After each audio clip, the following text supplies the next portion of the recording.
Bienvenidos a Parlamento Abierto, el espacio donde compartimos la crónica del quehacer legislativo de las y los diputados de México, que este martes 27 de febrero, con el compromiso de los 7 grupos parlamentarios, pusieron en marcha un mecanismo de seguimiento para dar visibilidad a la intromisión electoral del crimen y, por lo tanto, de las expresiones de este que pretendan atentar contra los derechos políticos y contra la vida de las y los candidatos. Se trata de una iniciativa convocada por la Junta de Coordinación Política de esta Cámara de Diputados, la JUCOP, y en cuya formalización se escuchó la advertencia de que seguir la ruta de la inacción frente a la ola de violencia criminal sería llevar a México a un narcoestado. La idea de este mecanismo, conformado por un grupo especial de diputadas y diputados de todas las fracciones que habrán de funcionar durante el proceso electoral, es poder alertar cuando alguna candidatura se encuentra amenazada, pero también cuando se observen violaciones de parte de autoridades de cualquier nivel de gobierno o instancias a una contienda en la que debe preservarse la equidad y la neutralidad. En palabras del presidente de la Junta de Coordinación Política, el diputado del PAN, Jorge Romero Herrera, el objetivo es visibilizar el entrometimiento de la delincuencia en los comicios. El jefe de la mayoría de Morena, el diputado Ignacio Mier Velasco, consideró que la chamba de este grupo es revisar por encima de sus filiaciones partidistas las causas que están generando las condiciones de inseguridad, particularmente en los 50 polígonos así definidos por el gobierno como los lugares con mayor riesgo. El coordinador de la bancada del PRI, Rubén Moreira Valdés, puso en la agenda de las tareas inmediatas de este grupo el reto de que se presenten en el municipio de Marabatío, en Michoacán, donde un día antes fueron asesinados 2 candidatos.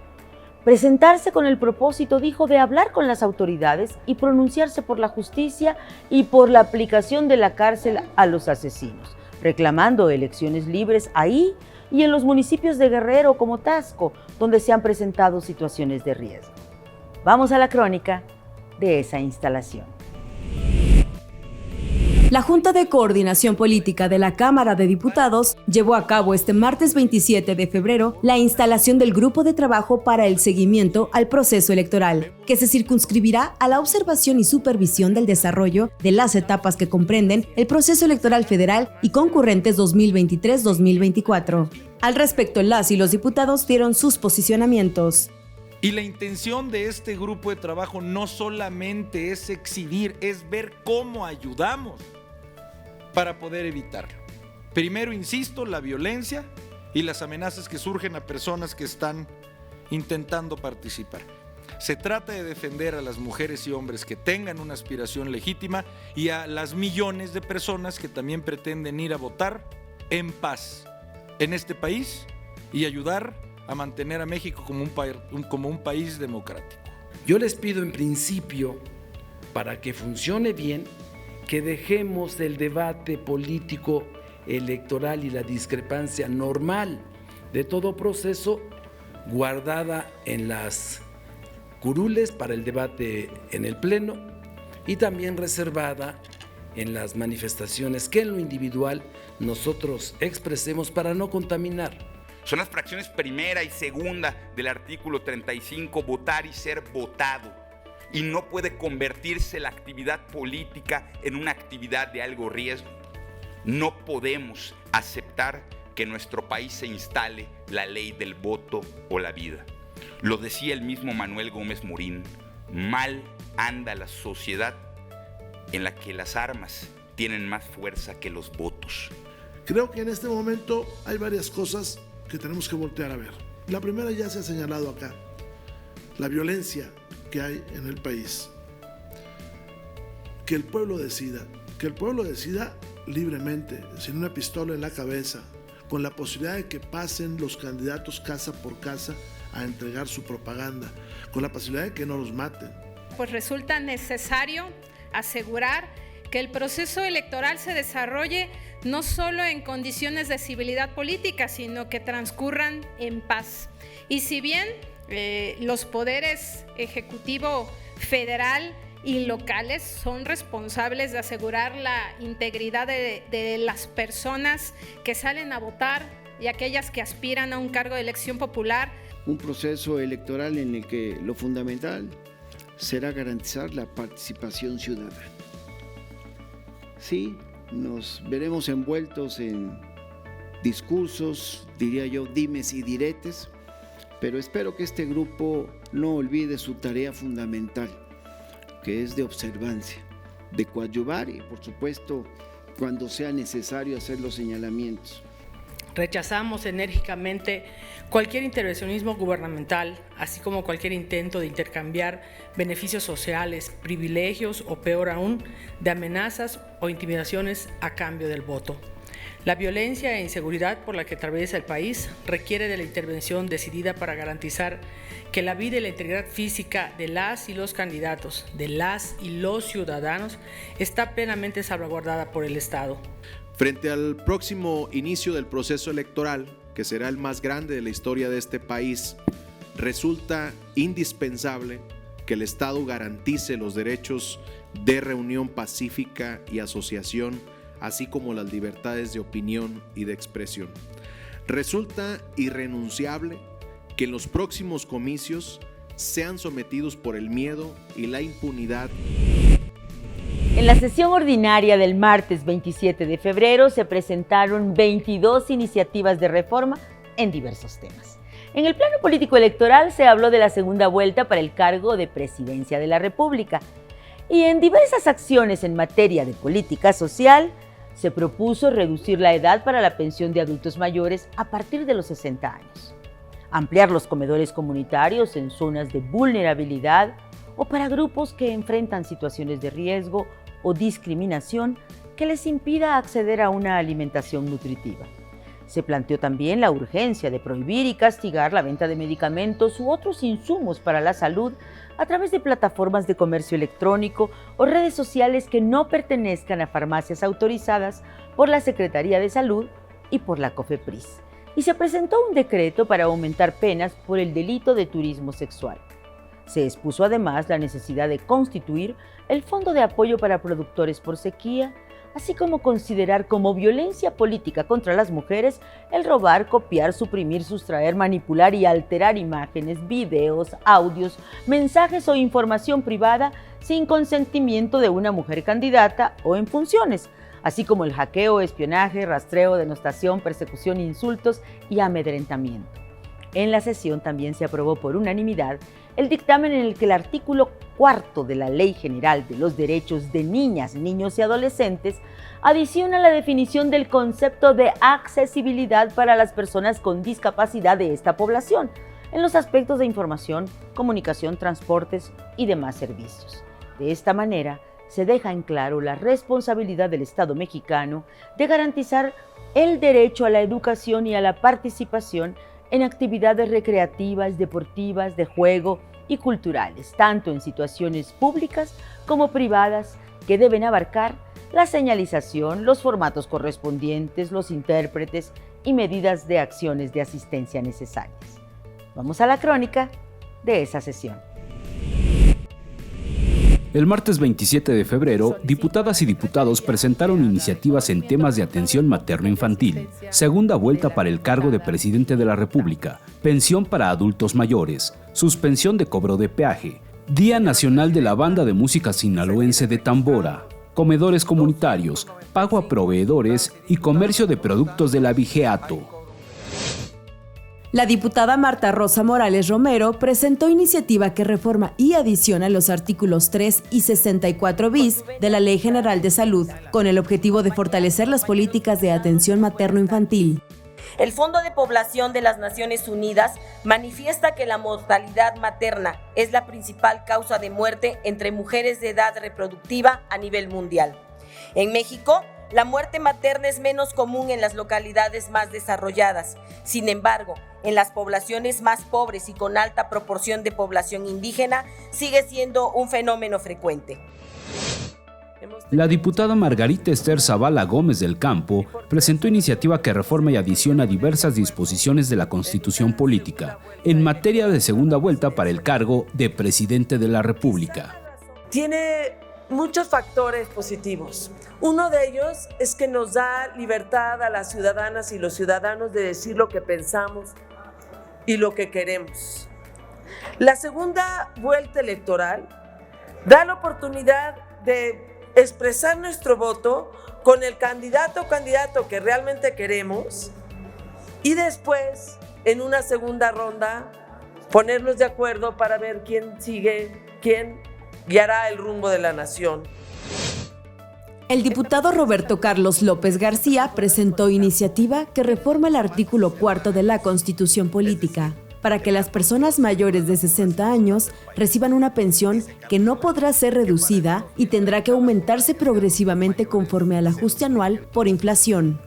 Los adultos mayores experimentan eventos adversos como la reducción de sus ingresos en la edad madura, un menor sentido del propósito a la jubilación o la discriminación por motivos de edad, así como las afecciones de salud.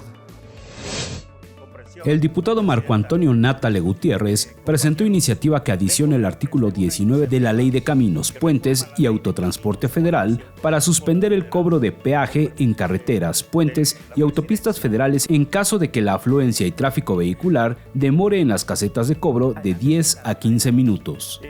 Mantener una circulación constante en estas plazas de cobro se convierte en una prioridad. La ejecución de un mantenimiento puntual realizado de manera regular aproximadamente cada 6 meses se comprende como la primera línea de defensa contra posibles inconvenientes. El diputado Jesús Fernando García Hernández presentó iniciativa con proyecto de decreto por el que se declara el 1 del mes de julio de cada año como Día Nacional de la Banda de Música Sinaloense de Tambora. Una tradición que para orgullo de sus habitantes ha puesto en alto el nombre de Sinaloa como una tierra pródiga, vasta de producción agrícola, ganadera y pesquera. Conocida también como música de viento, la tambora sinaloense como género musical regional mexicano imprime a la entidad un ambiente pintoresco. El diputado Mario Alberto Rodríguez Carrillo presentó 2 iniciativas, una que reforman diversas leyes en materia de salud alimentaria y nutricional para que se implementen y amplíen comedores comunitarios, preferentemente en zonas grupos considerados en situación de vulnerabilidad, y la otra en materia de pronto pago a proveedores. Una propuesta que ayude a que el dinero que ellos invierten y reinvierten en la capitalización de estas pequeñas y medianas empresas, y que en México, debo decir que a veces tardan hasta 40 años para que una pequeña y mediana empresa pueda consolidarse o tener un crecimiento sostenible, pues esto ayude a que se acelere el crecimiento y la sostenibilidad de la misma. La diputada Macarena Chávez Flores presentó iniciativa que adiciona el artículo 381 quinquies del Código Penal Federal en materia de comercio de ganado o sus derivados, producto del abigeato. El origen del abigeato se remonta a los pueblos antiguos, toda vez que la principal fuente de riqueza provenía de la agricultura y la ganadería, por lo que el hurto o robo de animales repercutía en la satisfacción de las necesidades humanas, ya que se les consideraba como un factor de producción o instrumento de trabajo, representando la utilidad para el hombre. El martes 27 de febrero continuaron aquí los foros de diálogo nacional Súmate al debate. Esta vez, para analizar las iniciativas enviadas por el Ejecutivo Federal el 5 de febrero en materia de bienestar animal, energía, salarios y pueblos y comunidades indígenas y afromexicanos. Fue una oportunidad para conocer las coincidencias entre grupos parlamentarios respecto a las propuestas del presidente, así como las puntualizaciones que deberían hacerse de acuerdo con las y los diputados que también han presentado propuestas en estos temas, y por parte de los especialistas, sea por dedicarse a estudiar dichos tópicos o por encontrarse involucrados con los mismos. En el caso del bienestar animal, la diputada Gabriela Sodi, presidenta de la Comisión de Atención a Grupos Vulnerables, señaló que las reformas presidenciales prohíben su maltrato y obligan al Estado a garantizar su protección, pero siguen considerándolos mascotas, objetos y talismanes. Y planteó que en la actual legislatura se han presentado propuestas de las y los parlamentarios en las que se busca considerar a los animales como seres sintientes. La presidenta de la Comisión de Medio Ambiente y Recursos Naturales, Karen Castrejón Trujillo, expuso que la aprobación de esta reforma será un paso fundamental para la protección animal y para poner un alto definitivo a los actos de crueldad. Y se refirió a la importancia que tendrá en el proceso que tendrán los diputados en la dictaminación el hecho de conocer los elementos técnicos a tomar en cuenta para construir el concepto de maltrato animal que sería incorporado en la Constitución y en la ley correspondiente. Las y los parlamentarios pudieron conocer las consideraciones de Dulce Ramírez, vicepresidenta para Latinoamérica de Igualdad Animal. Ella se pronunció a favor de aprobar la reforma al artículo 73 constitucional para facultar al Congreso a legislar en materia de bienestar animal, porque la pertenencia a otra especie no es razón válida para excluirla de la moral y el derecho. Eso nos dijo. Vamos a la crónica de ese foro. El martes 27 de febrero de 2024 fue el segundo día de trabajos de los foros de diálogo nacional. Súmate al debate de las reformas por la libertad, el bienestar, la justicia y la democracia, con el tema Reformas Constitucionales para la Libertad. Diputadas y diputados de distintas fracciones parlamentarias manifestaron sus inquietudes respecto a las iniciativas del Ejecutivo Federal sobre bienestar animal, energía, salarios y pueblos y comunidades indígenas y afromexicanos.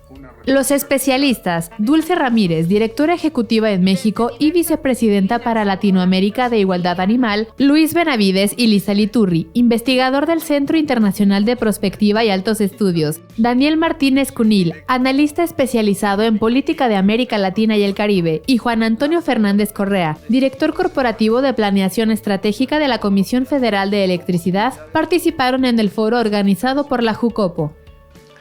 Con la estructura jurídica de control constitucional que tenemos en México, dándole la vuelta, resulta que por otra vía y con el voto de 2 ministros y no de 8, se ha regresado a la ley que había desde el año 13. Es decir, volvió a quedar el estatuto jurídico del sector eléctrico como estaba, diferente a las modificaciones que se hicieron y por las que tanto discutimos hace 1 año y medio más o menos. Y el único punto que tengo es con relación a la reforma energética. Ahí sí, un punto.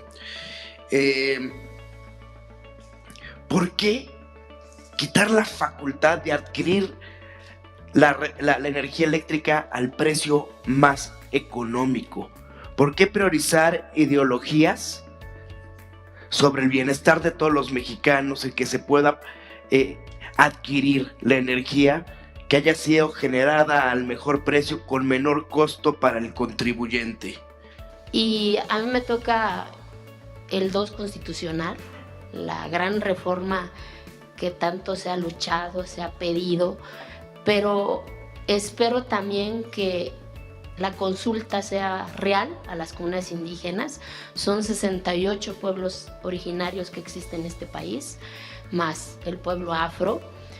No veo en la iniciativa del presidente una consulta, una iniciativa previa que ya se hizo con los pueblos yaquis. Decir que felicitamos estas iniciativas enviadas por el Ejecutivo. Nuestro país sin duda está viviendo transformaciones históricas, como toda democracia constitucional. El principal motor de cambio pues lo encontramos en nuestra Carta Magna y precisamente en un texto constitucional donde se consagran los derechos humanos, la organización del Estado mexicano, pero sobre todo el proyecto de nación al que aspiramos. Y bueno, voy al tema de la reforma al artículo 123 en materia de salarios al compañero Daniel.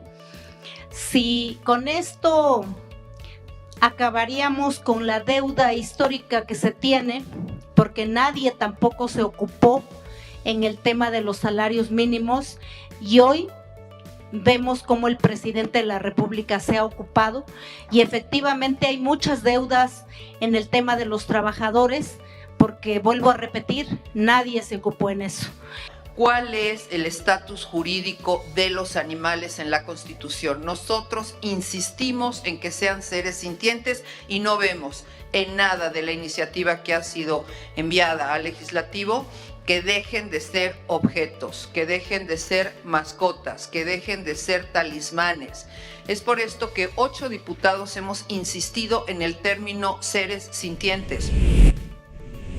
En la sesión ordinaria del miércoles 28 de febrero se analizaron en la agenda política 2 temas de coyuntura. Primero, el uso y abuso de las redes sociales, particularmente de la plataforma X, en las campañas electorales. De la contratación desde el exterior de granjas de cuentas mascota, los llamados bots, para agredir y desacreditar. Un segundo asunto fue el de los alcances de las sentencias de la Sala Superior del Tribunal Electoral del Poder Judicial de la Federación para registrar y sancionar los actos que se consideren violatorios por parte de autoridades, incluyendo el presidente de la República, violatorios a la obligada neutralidad que la Constitución les impone en tiempos de proceso electoral. ¿Y qué tanto se discutió esas faltas deberían o no ser consideradas para la futura calificación de los comicios presidenciales? Después de estos debates que confrontaron posiciones, se dio paso a la aprobación, casi todo por consenso y por unanimidad de votos, de 10 dictámenes en materia de turismo, cambio climático, seguridad social, derecho de las y los niños y adolescentes y promoción de nuestra economía local. Entre estas minutas que ahora pasaron al Senado de la República para continuar con el proceso de revisión y validación legislativa, destaca la que promueve la facultad de diversas secretarías de Estado para establecer la denominación de origen de productos mexicanos que así lo ameritan. También destaca una que define lo que es el acoso escolar y otra sobre la ampliación de plazo para recuperar la cuenta individual por parte de los trabajadores al servicio del Estado. Se habló de imprescriptibilidad de esa prestación por vejez, enfermedad o cesantía, contrario al plazo que en la ley vigente fija 5 años límite. Sin embargo, ya en el debate del dictamen se agregó y se avaló una reserva que precisó la imprescriptibilidad a un lapso de 10 años, aclarando además que al entrar en vigor esta reforma, si es aprobada por los senadores, el ISSSTE tendría un plazo de 6 meses para presentarle a la Secretaría de Hacienda una ruta que dé viabilidad financiera al pago de estas prestaciones de ley. Vamos a la reseña de esa sesión. En la sesión ordinaria del miércoles 28 de febrero de 2024, la Cámara de Diputados aprobó el dictamen que reforma el artículo 251 de la Ley del Instituto de Seguridad y Servicios Sociales de los Trabajadores del Estado en materia de imprescriptibilidad de la cuenta individual. Les invito a votar a favor del presente dictamen que garantiza que los recursos en las cuentas individuales del seguro de retiro no tenga tiempo límite. En la cuarta transformación, nunca más el gobierno se quedará con el dinero del pueblo. Nunca más se permitirá la injusticia hacia los trabajadores. Nunca más se continuará con las políticas neoliberales que dañan el tejido social. Con el objetivo de concientizar sobre la detección y tratamiento oportuno de la enfermedad mieloma múltiple, así como visibilizar el esfuerzo de las familias, legisladoras y legisladores, aprobaron el dictamen que declara el 5 de septiembre de cada año como Día de la Lucha contra el Mieloma Múltiple. La detección oportuna permite que las personas aumenten las posibilidades de sobrevivir y mantener una buena calidad de vida. A escala internacional, el promedio de edad de los pacientes con mieloma múltiple es de 65 a 70 años, pero en México el promedio de edad es de 59 a 60 años. De igual forma, aprobaron reformar la Ley General de Turismo con el objeto de fortalecer la promoción turística internacional y conformar una política pública que permita facilitar la llegada de turistas extranjeros al país. Hoy, más que nunca es urgente reactivar y fortalecer el sector turístico y hotelero a fin de que puedan ser aprovechados para reactivar el sector y que se generen empleos para muchas y muchos mexicanos. El turismo es una de las fuentes más importantes de nuestra economía y en muchos pueblos y municipios es la fuente de ingresos más importante. Por ello, es fundamental seguir promocionando nuestros atributos simbólicos, históricos y naturales de todas las localidades del país. Con la finalidad de armonizar la ley para la protección de personas defensoras de derechos humanos y periodistas, diputadas y diputados aprobaron el dictamen en la materia. Esta propuesta busca armonizar nuestra legislación con el propósito de brindar una protección más efectiva y real a quienes con su pluma, su voz, su radio, su celular, buscan y están en su lucha de buscar un mejor país. Por eso en este gobierno que ha buscado defenderlos y protegerlos, porque deben ser y son parte fundamental en la construcción de la democracia. De igual forma, aprobaron modificar la Ley General de los Derechos de Niñas, Niños y Adolescentes con el objetivo de incorporar el concepto de acoso escolar. Tenemos la obligación de velar todo el tiempo por el interés superior de la niñez. Por esa razón es muy importante brindarles toda la protección y asistencia necesaria para que nuestras niñas, niños y adolescentes se puedan desarrollar con plenitud. Es por ello que el día de hoy presento un dictamen para incorporar a la Ley General de los Derechos de las Niñas, Niños y Adolescentes el concepto de acoso escolar para definirlo como todo acto u omisión que de manera reiterada agreda física, psicoemocional, patrimonial o sexualmente a una niña, niño o adolescente realizado bajo el cuidado de las instituciones escolares. Termina aquí nuestra emisión de esta semana de Parlamento Abierto, el espacio donde compartimos la crónica del quehacer legislativo de las y los diputados de México. Gracias por su acompañamiento y los esperamos en la próxima emisión.